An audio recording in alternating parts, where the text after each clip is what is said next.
Question number 11. Mr. X gives you the following particulars from his accounts for the year ended 31st March 2024. हमको income from business calculate करना है। Mister x ने हमें अपना account दे दिया है calculate करने के लिए, ठीक। अब क्योंकि यहाँ पे नेट प्रॉफिट के साथ ये नहीं बताया गया है कि ये सारे आइटम पीएल अकाउंट में चार्ज किए गए हैं या नहीं, तो हम मानेंगे ये सारे आइटम ऑलरेडी पीएल अकाउंट में चार्ज किए गए हैं। तो सबसे पहला काम आप ये करो कि नेट प्रॉफिट तो पता है हमको कि डेबिट साइड रहता है, इसके अलावा देख लो कि बाकी सारे आइटम किस साइड गए होंगे। अभी वो सब छोड़ दो, डिसअलाउड अलाउड, पहले देखो डेबिट क्रेडिट किधर हुए होंगे। तो contribution to unrecognise provident fund, यानी कि ये खर्चा हुआ है तो ये डेबिट साइड रहा होगा, ठीक।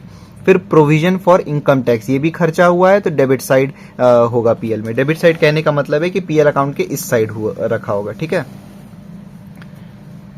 एडवर्टीजमेंट एक्सपेंसेस, तो ये भी पीएल अकाउंट में डेबिट साइड रहता है क्योंकि ये खर्चा है। फिर provision for excise duty, provision कोई भी डेबिट साइड ही रहता है।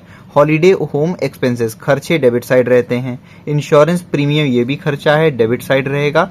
पेनाल्टी इम्पोज्ड बाय कस्टम्स, तो ये भी एक खर्चा है, डेबिट साइड रहेगा। फिर interest for late payment of GST, ये भाई जीएसटी को लेट पेमेंट करने के लिए इंटरेस्ट किया है तो ये भी एक खर्चा है, यानी कि डेबिट। अब आते हैं हम कि अब ये तो हमको पता चल गया कि यहाँ सारे आइटम डेबिट वाले हैं, यहाँ कोई भी क्रेडिट वाला नहीं है। तो अब बस हमको देखना है कौन कौन सा डिसअलाउड है जिसको कि हम नेट प्रॉफिट में ऐड करेंगे, क्योंकि पीएल अकाउंट वाला यही फॉर्मूला चलता है ना। नेट प्रॉफिट में हम ऐड करते हैं वो एक्सपेंसेस जो कि बिजनेस से रिलेटेड नहीं है लेकिन पीएल अकाउंट में डेबिट हो गए हैं, ठीक। उसके बाद फिर डिसअलाउड इनकम लेस करते हैं, लेकिन यहाँ कोई भी क्रेडिट वाला आइटम नहीं है तो उसको छोड़ दो, ठीक। पहला पॉइंट लिखा है contribution to unrecognised provident fund, ठीक है।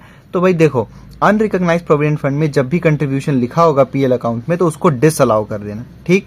अब इसको कंफ्यूज मत होना आप रिकॉग्नाइज्ड प्रोविडेंट फंड से। क्यों?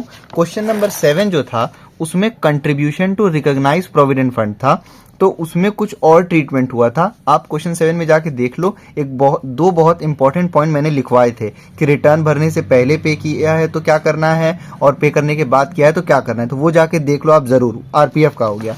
और अनरिकॉग्नाइज्ड प्रोविडेंट फंड अगर आपको यहाँ डेबिट साइड दिख जाए तो उसको डिसअलाउ करके ऐड कर लेना, ठीक। प्रोविजन फॉर इनकम टैक्स, हमने अपने फर्स्ट वीडियो में ही पढ़ा है कि प्रोविजन अगर पीएल अकाउंट में डेबिट है तो वो डिसअलाउ रहेगा, ऐड हो जाएगा। फिर एडवर्टीजमेंट एक्सपेंसेस तो ठीक है, लेकिन आगे लिखा है इंक्लूड एन एडवर्टीजमेंट फॉर ₹4,000 सॉवन published by a political party. भाई सिंपल सी बात है, एडवर्टीजमेंट एक्सपेंसेस था 20,000, उसमें से 4,000 रुपए इन्होंने एक पॉलिटिकल पार्टी का जो सॉवन पब्लिश हुआ था उस पर खर्चा किया था। तो ये 4,000 रुपए इनके बिजनेस से रिलेटेड नहीं है ना, तो 4,000 हो जाएगा डिसअलाउ, इसको ऐड कर देना, ठीक। नेक्स्ट है प्रोविजन फॉर एक्साइज ड्यूटी, फिर प्रोविजन बना है यानी कि डिसअलाउ रहेगा, ऐड हो जाएगा, ठीक।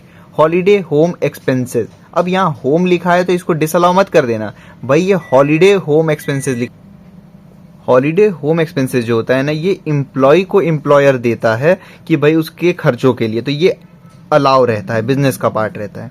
Insurance premium for the health of employees paid by cheque, तो ध्यान देना इस लाइन को। इंश्योरेंस प्रीमियम यहाँ किसके लिए कराया? अपने एम्प्लॉय की हेल्थ के लिए कराया है ना इन्होंने, तो ये अलाउ रहेगा, बिजनेस का पार्ट हुआ, ठीक। Penalty imposed by customs authorities for breach of law, इन्होंने कोई लॉ तोड़ा था तो कस्टम अथॉरिटी ने इनसे पेनाल्टी पे कराया तो वो डिसअलाउ रहेगा, ऐड कर दो। वैसे भी हमने अपने फर्स्ट वीडियो में पढ़ा था कि पेनाल्टी जो होता है वो डिसअलाउ रहता है, ऐड कर लो। Interest for late payment of GST, भाई पेमेंट ऑफ जीएसटी या फिर जीएसटी को पेमेंट करने के लिए अगर लेट पेमेंट हुआ है तो इंटरेस्ट पे कर रहे हो आप, वो भी अलाउ रहता है, ठीक। GST is always allowed, business का पार्ट है ये। सॉल्यूशन देखते हैं 11 का। फॉर्मेट बना लो, computation of income from business for the assessment year 2024-25। सबसे पहले हम नेट प्रॉफिट लेते हैं। नेट प्रॉफिट कितना दे रखा है? 2 लाख रुपीज।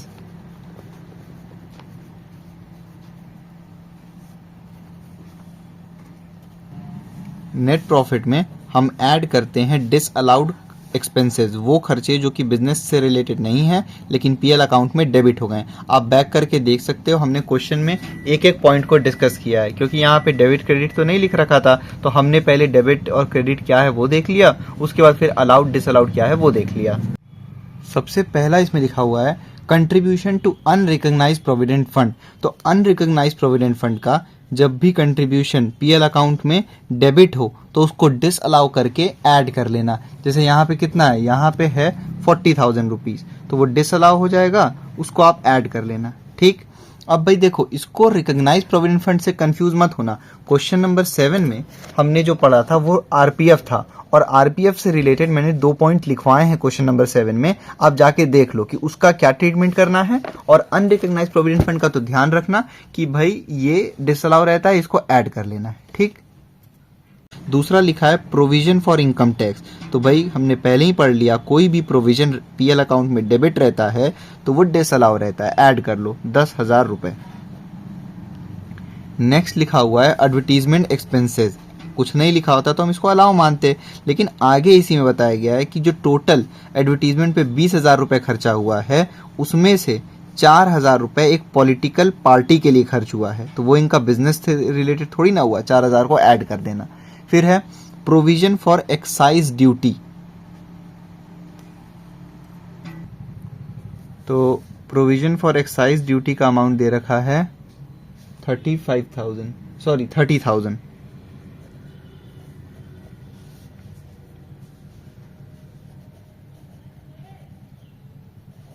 नेक्स्ट है हॉलीडे होम एक्सपेंसेस। हमने पढ़ा था इसको भी क्वेश्चन में कि भाई हॉलीडे होम लिखा है तो होम देख के कंफ्यूज ना होना, ये एम्प्लॉय के लिए हॉलीडे होम एक्सपेंस है, इसलिए अलाउ रहेगा। फिर है इंश्योरेंस प्रीमियम, बस बट उसी के आगे लिखा है कि इंश्योरेंस जो लिया गया है वो एम्प्लॉय के हेल्थ के लिए लिया गया है, यानी कि ये बिजनेस का पार्ट हुआ, अलाउ रहेगा। फिर लिखा है penalty imposed by customs for breach of law. तो भाई लॉ तोड़ने के लिए पेनाल्टी भरना पड़ा ना इनको, तो ये डिसअलाउ रहेगा। 65,000 रुपए ऐड कर लो, पेनाल्टी हम ऐड कर लेते हैं। फिर है last interest for late payment of GST. GST और interest of for late payment of GST दोनों ही अलाउ रहता है, बिजनेस का पार्ट होता है ये। अब हम इन सबको ऐड कर लेंगे, तो ये है 40,000 प्लस 10,000 प्लस 4,000 प्लस 30,000 प्लस 65,000, ये हो गया 1,49,000, ठीक है। 1,49,000, ठीक। ऐड कर लो इसको नेट प्रॉफिट में, ये आ गया 3,40,000, यहाँ मैं नीचे लिख दे रहा हूँ आप लोगों की क्लियरिटी के लिए, 3,49,000, ठीक है। अब इसके बाद भाई डिसअलाउड इनकम लेस करते हैं, लेकिन वो था नहीं, इसीलिए यही हो गया इनकम फ्रॉम बिजनेस, ठीक।